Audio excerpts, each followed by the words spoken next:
Educação à distância, mudando realidades.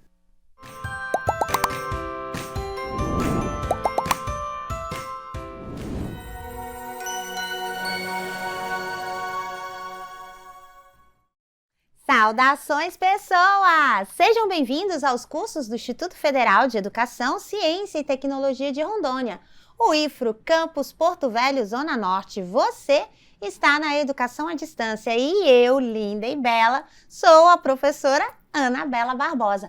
Juntinhos estamos na jornada de Políticas Públicas da Educação Básica e Tecnológica. E nesse episódio, nessa nossa segunda web aula, a gente vai tratar sobre as políticas públicas diretamente relacionadas à BNCC, que é a Base Nacional Comum Curricular. Então, política e currículo tem tudo a ver, tá tudo junto e misturado. Para a gente começar, vou fazer minha audiodescrição.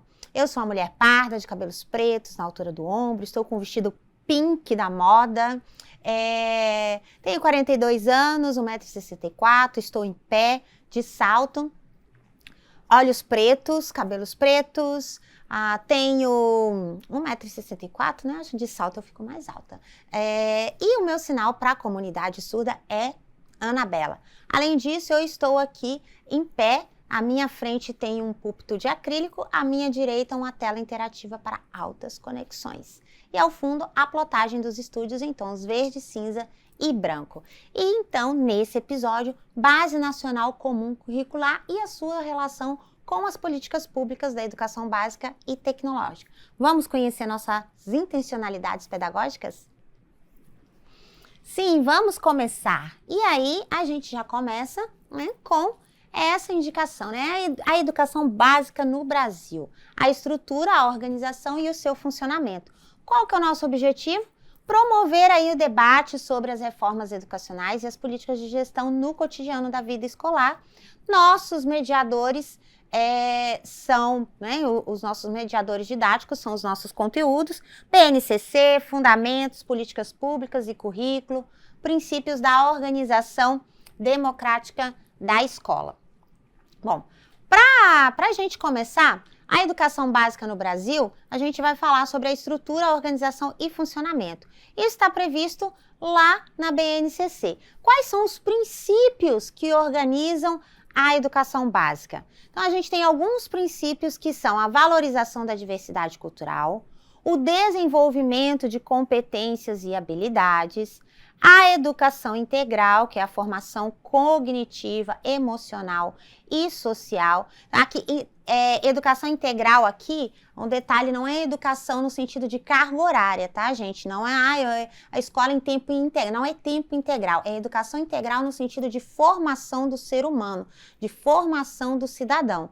Então, aí ela envolve, né, o social, o emocional e o cognitivo. Então, é baseado nesse princípio de formação integral do ser humano. O princípio de valorização da diversidade, então, de contemplar a interculturalidade, a multiculturalidade, a interdisciplinariedade, a transversalidade, um currículo intercultural, que é aquele tratado aí principalmente na perspectiva ali da Vera Candu, e depois a gente vai ter outros autores que trabalham esses elementos, que inclusive estão lá no ambiente virtual, que você pode acessar e pesquisar, essa ideia do respeito à diversidade, né, de todas as culturas devem ser tratadas com o mesmo valor no seio da escola, no ambiente escolar. E aí a gente vai ver alguns fundamentos. Para a gente reforçar, eu vou abrir aqui o nosso link lá na biblioteca, cadê? Nossa biblioteca virtual. Aqui, né? Que é o link da Caroline Lima, que é o livro Base Políticas Públicas na Educação. Só para a gente relembrar aqui, que para a gente entender que são políticas públicas, né? A gente precisa entender que política pública é o quê? Política pública, então, recapitulando meteorologicamente, política pública é uma ação realizada pelo Estado para cumprir suas atribuições perante a sociedade. Sim, isso é uma política pública. Ou seja, uma política pública tem a finalidade pública e coletiva. E, além disso, né, dentro dessa lógica, dentro de uma lógica de administração ou gestão, de uma lógica de administração e gestão, são criadas ações, planos ou programas que possam conduzir as mais variadas áreas que estruturam o país. E aqui a gente vai falar especificamente que conduz o país no sentido da educação. Tá? Então, recapitulando, a leitura pode ser realizada na íntegra no livro lá da Biblioteca Políticas Públicas e Educação, da Caroline Lima. Partindo desse princípio, a gente vai discutir o quê? Discutir a respeito da estrutura da BNCC. Então, o que a BNCC tem? A BNCC é a Base Nacional Comum Curricular e ela trata da educação infantil, onde ela determina os objetivos e orientações específicas, e o foco da BNCC na educação infantil é o desenvolvimento integral da criança. Já para o ensino fundamental, você tem uma estrutura curricular e componentes obrigatórios, como língua portuguesa, matemática, ciência, geografia, história, mas há como princípio para a estruturação e organização do funcionamento da educação, a interdisciplinaridade e a contextualização dos conteúdos. É uma perspectiva de integração desses componentes curriculares, embora na BNCC você tenha a estrutura por componente. Depois a gente tem a perspectiva para o ensino médio. Para o ensino médio, qual que é a estrutura que se organiza? A estrutura que se organiza é a formação para o exercício da cidadania e para o mundo do trabalho. Nesse elemento de mundo do trabalho, a LDB vai incluir a educação profissional e tecnológica, não só aquelas realizadas pelos institutos federais e centros de educação profissional, mas também aquelas abertas para o Sistema S, para escolas de educação profissional. E ela vai, com a reforma do ensino médio, em 2017, ela vai dar uma flexibilidade curricular e contemplar itinerários formativos. Todavia, no entanto, a gente vai fazer aí uma reflexão sobre isso, antes da gente entrar no texto da BNCC, que é a seguinte: a reforma de 2017, ela não parece, a priori, uma reforma com muitos elementos positivos. Por quê? Por que não parece positivo? Geralmente reformas são para melhorar. Mas às vezes a reforma ela quebra um galho ali, ou ela quebra uma parede, e aquela parede não devia ter sido quebrada. Bom, o que aconteceu em 2017? Em 2017 houve a mudança na estrutura e organização do ensino médio. O ensino médio, ele houve mudanças com relação à carga horária, mudanças com relação também aos componentes curriculares, eles passaram a ser organizados por eixos, mudanças com relação aos itinerários formativos. Então, por exemplo, passou a fazer parte do ensino médio o projeto de vida, e alguns componentes curriculares, como filosofia, como arte, como sociologia, tiveram a redução da carga horária, português, matemática tiveram redução da carga horária para incluir esses elementos, e foram acoplados a isso os itinerários formativos para a educação profissional. A gente não está falando necessariamente da educação profissional no sentido de educação realizada nos institutos federais ou nas escolas técnicas. A gente está falando da educação profissional realizada em concomitância com o ensino médio nas escolas da rede pública estadual, de quem, o ente federativo, que é o Estado, tem prioridade de atender. E aí é que está o problema, porque nessa reforma, com a inclusão desses itinerários ficaram abertos para os estados decidirem qual seria a formação, ao eixo formativo a ser trabalhado pelas escolas, com a liberdade para as escolas, mas sim uma política pública necessária, fundamental para subsidiar esses itinerários formativos. Então, digamos, vamos aí fazer uma suposição de que uma determinada escola, ou então de um determinado bairro, ou da determinada, geralmente pela afinidade, pela necessidade, escolha um curso de informática para ser realizado o itinerário formativo em concomitância com o ensino médio. Bom, tem professor de informática? Tem computador? Tem laboratório? Tem internet? Tem material? Não. Então, esse é um dos grandes embaraços que a reforma de 2017 está enfrentando com relação ao ensino médio. Até o Enem, que é uma política pública de avaliação da qualidade do ensino médio, está enfrentando dificuldades em fazer a adaptação do currículo alterado na BNCC para as avaliações do Enem. Então, há aí alguns embaraços que precisam ser melhorados e como que eles podem ser feitos, né? Para quê? Para que tenha qualidade no processo educacional e para isso a gente demanda políticas públicas para, se for o caso de manter itinerários formativos na perspectiva de educação profissional, né, que as escolas tenham subsídio para realizar esses itinerários. E se não for o caso, que haja uma nova reforma dos parâmetros para o ensino médio. Então, o parênteses com relação à estrutura e organização do ensino médio está aqui colocado. Vamos pensar, ler e refletir.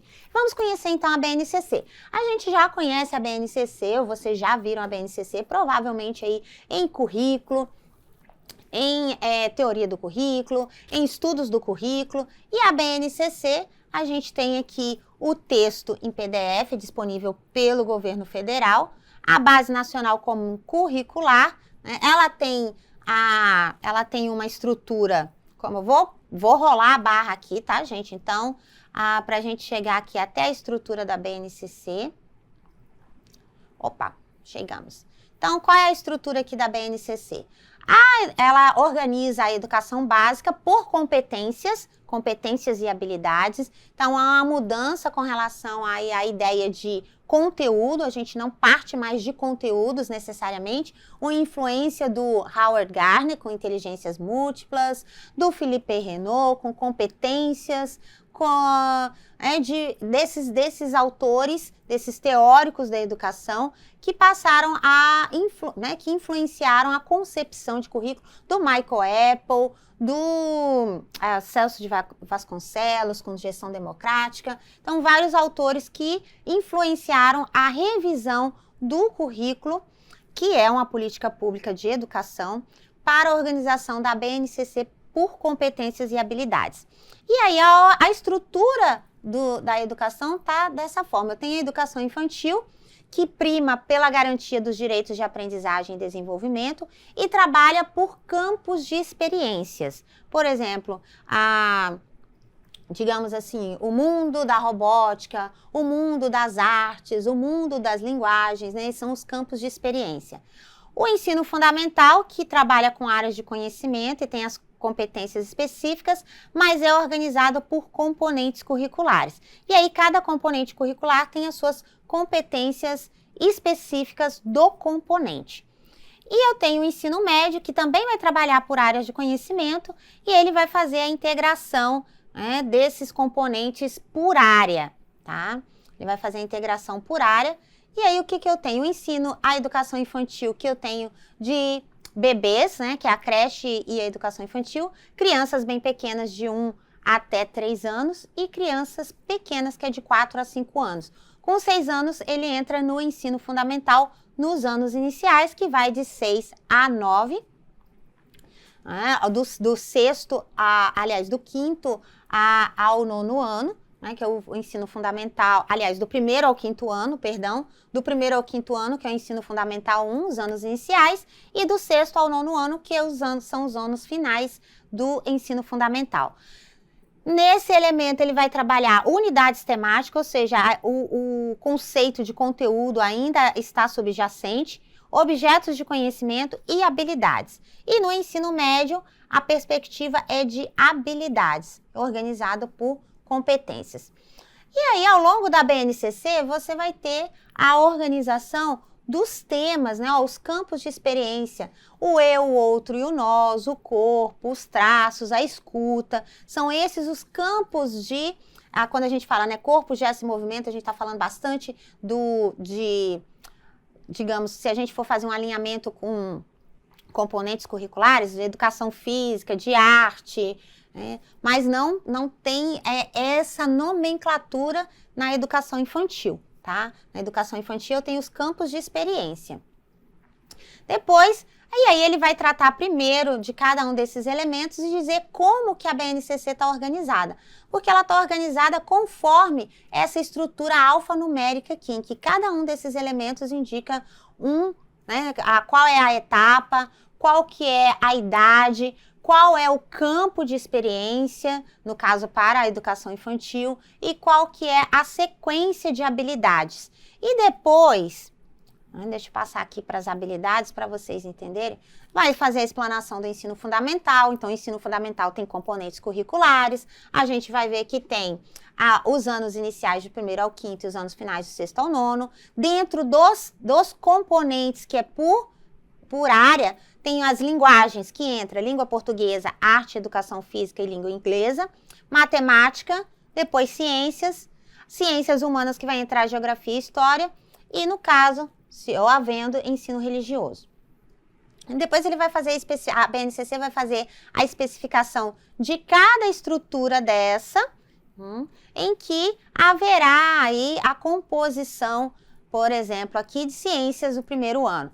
Qual que é a unidade temática, vida e evolução, qual que é o objeto de conhecimento, o que ele vai acessar, qual que é o conteúdo que vai ser tratado, o corpo humano e, olha lá, né, vamos aumentar aqui para a gente ver com bastante clareza, o respeito à diversidade.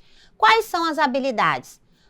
Localizar, nomear e representar graficamente partes do corpo humano, discutir as razões pelas quais os hábitos de higiene do corpo, comparar características físicas. Então, a BNCC vai se organizar dessa forma, fazendo a estruturação do ensino fundamental, das séries iniciais, da educação infantil e do ensino fundamental. Nossa, é muita coisa,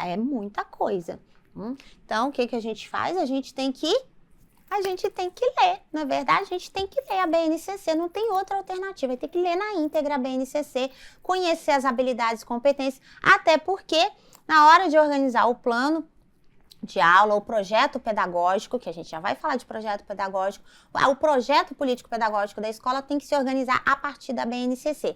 E no projeto político-pedagógico vão ser incluídas políticas públicas que efetivem a BNCC. Por que efetivem a BNCC? Professora, ainda está meio confusa aqui na minha cabeça a relação de BNCC com políticas públicas. Porque as políticas públicas vão ser implementadas para que essas habilidades e competências aconteçam, para que a escola tenha condições de realizar, executar, de fazer toda a dinâmica pedagógica, institucional, de gestão, para que as pessoas possam desenvolver essas habilidades e essas competências previstas na BNCC. Então, essa é a relação entre BNCC e políticas públicas. Para a gente encaixar aí, as políticas públicas serão implementadas para que essas habilidades e competências se efetivem dentro da escola, no contexto escolar, no contexto educacional. E aí a gente tem, para que elas se efetivem, essas políticas públicas, elas precisam passar por um processo de gestão democrática, porque a gestão democrática também é uma política pública de garantia de qualidade da educação. Como que essa política pública ela vai se tornar realidade? Ela vai se tornar realidade porque ela está prevista no texto constitucional, depois ela é regulamentada na Lei de Diretrizes e Bases, que prevê a gestão democrática da educação pública, especificamente falando. Então, gestão democrática significa que é um processo de eleição dos diretores.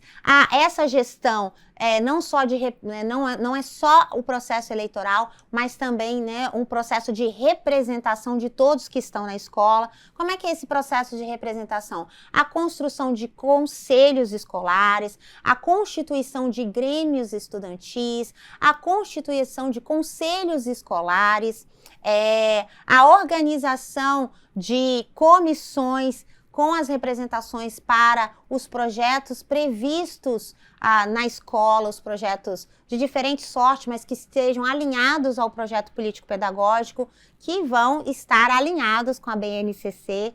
Então, esse processo de gestão democrática é uma política pública para a concretização da garantia do direito à educação, a qualidade da educação. Porque a gerência coletiva, a gerência compartilhada, colaborativa, tende a ter melhores resultados do que uma gestão autocrática, do que uma gestão uníssona, né, de uma pessoa em que os outros não são ouvidos, que os outros não têm suas necessidades contempladas ou suas necessidades, né, são silenciadas. Então, a proposta de gestão democrática vai se alinhar com a ideia de políticas públicas e a gestão democrática, né, para que ela aconteça, vão ser implementadas políticas públicas de gestão, que vão ter algumas dimensões. Vamos acompanhar aqui. Vão ter, né, a dimensão política institucional, a dimensão pedagógica, a dimensão administrativa e financeira e a dimensão pessoal e relacional. O que são essas, né? O que são essas dimensões? A dimensão política administrativa, a político-institucional, está no âmbito das políticas públicas que são elaboradas pelo governo federal e que são levadas para a escola, como a BNCC, como diretrizes curriculares, como programas da merenda escolar, programa do livro didático, programa Dinheiro Direto na Escola. Então, essa dimensão política institucional está relacionada ao âmbito de gestão macro. Já a dimensão pedagógica, ela está relacionada a todos os instrumentos, as estratégias, os artefatos, as práticas educativas, didáticas, que são necessárias para que aconteça a aula, por exemplo. Então, materiais, formação de professores. A formação de professores vai estar em duas dimensões. Também a questão de organização da dinâmica escolar, do currículo escolar. Então, na dinâmica pedagógica vão estar as práticas de ensino, os instrumentos, os materiais para realizar a aula, para realizar o ensino e a aprendizagem. Na dinâmica administrativa financeira estarão os recursos e como esses recursos são geridos. Como que a escola recebe esses recursos e quais são as políticas públicas para descentralizar recursos. Historicamente, as escolas não recebiam recursos. Você sabia disso? Você sabia que as escolas não tinham dinheiro? Os recursos, todos os recursos financeiros, eles eram centralizados. A princípio era centralizado pelo governo federal, que adquiria todos os materiais supostamente necessários até a merenda, quando ela foi instituída, e mandava para as escolas. Então, por exemplo, às vezes a escola lá de Machadinho do Oeste, aqui no interior de Rondônia, recebia pacotes de leite em pó. Mas aí ninguém tomava leite na escola, né? E não tinha água para fazer o leite. Ou então, as secretarias também que centralizavam isso, elas que compravam os materiais, elas que compravam os cadernos, elas que compravam os lápis de cor, as borrachas, os apontadores, elas que compravam a merenda e distribuíam, faziam como se fossem cestas e levava para cada escola e cada escola recebia aquela quantidade. Na atualidade, a gente tem um programa totalmente diferenciado, que é o FNDE, que é o Fundo Nacional de Desenvolvimento da Educação, juntamente com o PAR, que é o Plano de Ações Articuladas, e o PDDE, que é o Programa Dinheiro Direto na Escola, e o PDE, que é o Plano de Desenvolvimento da Escola. Ai, são tantos P's, professora! Sim, são muitos P's, porque todos eles são P's de programas. E os programas são o quê? Políticas públicas. Então, esses programas, eles fazem o processo de gerenciamento administrativo financeiro dos recursos para a escola. Então, as escolas hoje têm CNPJ, elas recebem o dinheiro direto na escola, PDDE, né, PDDE, Programa Dinheiro Direto na Escola, e elas administram os seus recursos de acordo com a sua realidade. Então, ela pode fazer a aquisição dos alimentos da merenda escolar, dando prioridade para a agricultura familiar, que é outra política pública. Ela pode adquirir os materiais de acordo com a necessidade, se ela quer trabalhar mais por jogos, se ela quer fazer um campeonato de xadrez que está previsto no projeto político-pedagógico dela, se ela quer fazer uma campanha de alfabetização, se ela vai fazer a revitalização da mata ciliar de um rio que atravessa ali a região da escola. Ela tem condições de organizar o recurso para essa finalidade, porque é a escola que gere o recurso. E essa é uma mudança fabulosa, gente, é um babado, né? Para falar de que eu tô de pink, né? Um babado pink na mudança do sistema de gestão administrativa financeira da escola. Feito por quem? Feito pelas pessoas. Foram as pessoas que demandaram essa necessidade. Os professores, os pais, os responsáveis, eles questionaram a necessidade da escola administrar o seu próprio recurso para estar mais próximo da realidade. E aí, o governo trabalhou, como a gente já viu, o ciclo da política pública, ouviu, organizou, legislou, criou o programa, esses programas que eu acabei de falar para vocês, e esses programas concedem o dinheiro e descentralizam o recurso para que a escola possa administrar. Aí, vamos falar a verdade, né? Tudo isso, não é? Tem coisas boas, mas tem coisas ruins, mas tem coisas muito boas também. E a dimensão pessoal e relacional, que é a última dimensão aqui nesse quadro especificamente, que vai tratar do quê? A dimensão do clima organizacional, da formação dos educadores, dos profissionais da educação, não só os professores, mas todos que estão no âmbito escolar, a contratação de professores, a valorização desses profissionais por meio de plano de cargos e salários, por meio de concessão de licenças, de cursos de formação, por exemplo, especialização, mestrado e doutorado. Então, essas são as dimensões que vão acompanhar o processo de políticas públicas dentro da estrutura e organização da educação básica, vinculadas a uma outra política pública, que é a BNCC, que é a organização dos currículos, prevista por quem?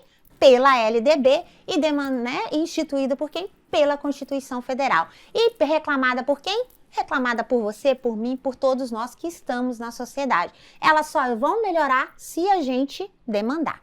E aí, essas dimensões, elas ainda fazem aí...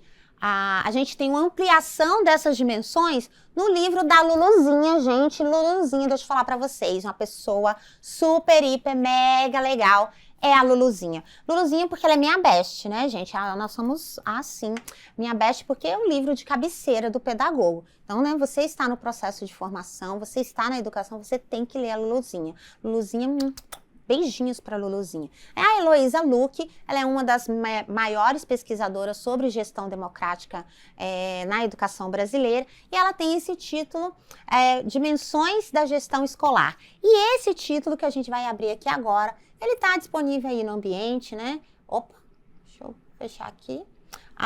Ele está na versão aqui, a gente tem a versão em PDF disponibilizada pelo repositório, né? Tá aí o link do repositório, e aqui ela vai tratar o quê? Olha só, ela vai tratar dessas dimensões da gestão e como essas dimensões da gestão vão estar ligadas às políticas públicas e à participação das pessoas nesse processo de planejamento, implementação e monitoramento dos projetos e das ações dentro da escola, vindos desses programas desses programas, dessas ações, desses projetos de políticas públicas. Então, a nossa recomendação de leitura, né, que leia o livro na íntegra. Ele tem quais são os princípios da gestão escolar, como se faz o processo de monitoramento e avaliação dos resultados educacionais, porque os resultados educacionais, eles vão direcionar as políticas públicas. Dependendo dos resultados educacionais, então olha assim, se eu tiver resultados educacionais, por exemplo, resultados negativos, então vamos supor, na Prova Brasil, no IDEB, no Enem, eu tenho políticas públicas que vão apaziguar, que vão acompanhar, que vão tentar mitigar os níveis de reprovação e vão trabalhar para elevar a aprovação e a qualidade dessa aprovação, que é o que a gente chama de desempenho. Não é necessariamente a aprovação significa bom desempenho. A aprovação não significa bom desempenho. As duas coisas não são necessariamente idênticas. Então, no livro da Luluzinha, a gente tem aí essas discussões de como esses programas e como se dá a gestão desses programas no âmbito escolar sobre a perspectiva da gestão democrática. Ai, que tudo! Adoro! Passando adiante, a gente tem alguns programas e ações que são políticas públicas, como eu falei para vocês. A gente tem o PDE, que é o Plano de Desenvolvimento da Escola. A gente tem o PNLD, que é o Programa Nacional do Livro Didático. A gente tem o PDDE, que é o Programa Dinheiro Direto na Escola. A gente tem o Programa Nacional de Apoio ao Transporte Escolar. O Programa Universidade Aberta do Brasil e o Programa Nacional de Alimentação Escolar. Então, a UAB, ela é um programa, ela é uma política pública de incentivo à formação em nível superior, de incentivo à graduação, seja de licenciaturas ou sejam outros cursos, preferencialmente licenciaturas. A Universidade Aberta do Brasil, ela é gerida aí em parceria com a CAPES, e são feitos especialmente tanto os cursos presenciais quanto os cursos à distância para ampliar, para atender especialmente as localidades mais distantes dos centros urbanos, com polos, com centros universitários. E aí a Universidade Aberta do Brasil, ela recebe financiamento para a contratação de professores, para aquisição de material, para oferta de cursos. Então, as políticas públicas, como a gente viu, né, nos nossos episódios anteriores, as políticas públicas elas vão atender desde a educação infantil até o ensino superior, e aí ensino superior contemplando graduação e pós-graduação. Então, e esses são alguns dos programas que eu convido vocês a conhecer cada um, né? O que é o PDDE, como é que ele funciona, quem gere o PDDE, qual o montante financeiro que a escola recebe, até porque você, quando estiver atuando na escola, você não só pode ser o gestor, o diretor da escola, como você também vai participar e deve participar, porque a ideia é que a gente tenha uma gestão democrática. Então, se você estiver atuando como professor, você deve participar das decisões de como esse recurso financeiro vai ser aplicado.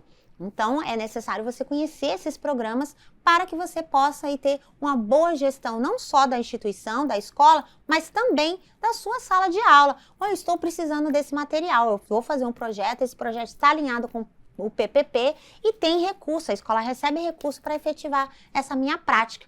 Eu vou fazer uma horta escolar, vou fazer um campeonato de xadrez, vou fazer um sarau de literatura indígena. Então, vai lá, vamos ser, né? Tem o recurso, tem os projetos, tem os programas para efetivar essas práticas dentro da sua sala, dentro da sua escola, né? Na sua prática educativa enquanto professor, educador, pedagogo. Vamos conhecer só alguns deles. Aqui no site do Governo Federal, a gente tem o link, está disponível aí no ambiente virtual, mas vocês podem pesquisar, existem vários programas. Olha, então o PAR, que é o Plano de Ações Articuladas, o PDE, que é o Plano de Desenvolvimento da Escola, o IDEB é uma política pública deixa eu aumentar aqui, de avaliação. Então, o que é o IDEB? O IDEB é uma política pública que vai avaliar a qualidade da educação realizada pelas escolas, que ele vai fazer o Índice de Desenvolvimento da Educação e com base nesse índice, o PAR e o PDE e o PDDE são direcionados os valores para as escolas. A gente tem o ENAD, o ENEM, o FIES, que é o financiamento estudantil, uma política pública para quem estuda em escolas privadas, para poder financiar essas escolas, se eles não tiverem vagas em instituições públicas. O ProUni, que também é um programa de vagas, de cotas, de acesso ao ensino superior. O transporte escolar, como eu falei, a merenda. Dinheiro Direto na Escola, que é o PDDE, Proformação, Rede Nacional de Formação de Professores, o Proinfo, que é um programa de informatização da escola, a Educação Inclusiva, o PIBID, que é um programa de iniciação à docência. Você que está no curso de pedagogia, você que está... quem está fazendo a formação, ele tem acesso aos editais dos programas de iniciação à docência, que recebem bolsa para que vocês possam estudar, o projeto Escola Acessível. Então, olha só quantos, programas de educação, o piso salarial dos professores, a Universidade Aberta do Brasil. Então, nós temos todos esses são políticas públicas destinadas à escola para que ela possa efetivar a sua prática educativa. E é claro, aqui a gente fez o quê? Em 30 minutos é o que dá, não é verdade? Em 30 minutos é o que dá. É claro que nós trouxemos generalizações. Se você quiser saber de verdade o que está acontecendo, se o que eu estou falando é tudo isso mesmo, acesse os materiais que estão disponíveis, faça as leituras recomendadas, o livro da Caroline Lima, nosso livro base, a Constituição Federal, a Lei de Diretrizes e Bases da Educação Nacional, e acesse os sites oficial do governo para você conhecer os programas, saber a sistemática desses programas, como eles funcionam, como eles ajudam na estruturação da instituição escolar, o que ainda falta na escola e que deve ser demandado por nós, enquanto representantes, naquele quadro da Tarsila do Amaral, enquanto representantes da nossa sociedade, da nossa realidade, para que essa educação seja de fato de qualidade. Então, é só seguir reto toda a vida, que é logo ali. Até a próxima. Bonanças!